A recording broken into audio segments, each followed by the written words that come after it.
So guys, kain tayo.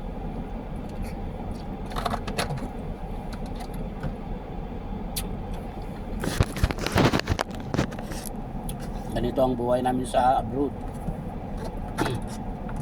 Akala nyo siguro masarap ang buhay namin dito. Hindi. Kasi yung oras ng pagkain mo, minsan malilate kang kumain dahil sa maraming utos, maraming pupuntahan, kaya minsan napapalipasan ng gutom, pero okay lang yun.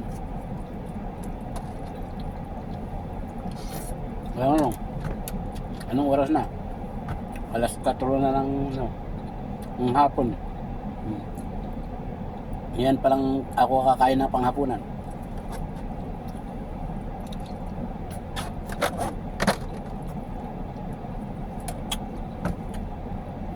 Ito binigay ng amo ko. Luto daw niya to. Vegetable.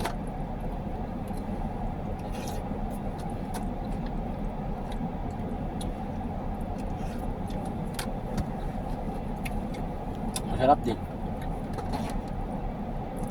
Meron siyang karne na na moton. Karnero, pero masarap.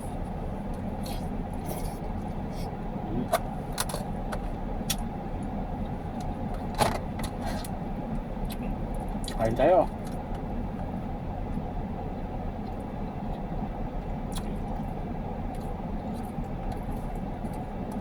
Alas 4 na, panghapunan pa lang to.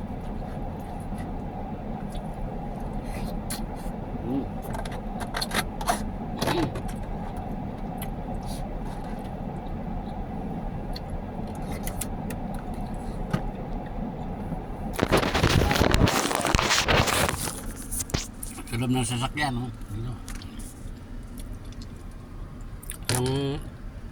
yung alaga ko nandiyan sa sa loob. May tutor, kaya kumain na lang ako habang nagantay, kaya ako kumain.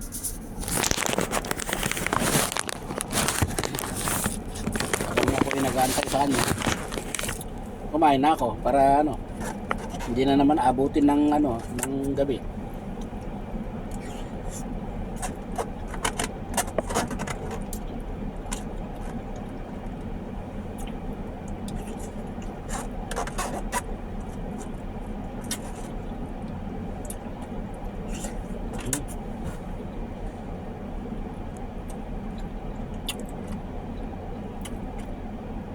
Yan ang buhay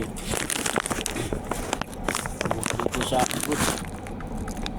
Kala nyo masarap ang buhay namin dito, hindi. Minsan pag natapos kami meron kaming mga happenings, lang yun, bihira lang mangyari yun kasi busy sa trabaho. Kaya kung magbakasyon yung mga amo, saka lang makagala-gala, kaya holiday, saka lang makagala-gala kasi walang trabaho. Ng buhay dito.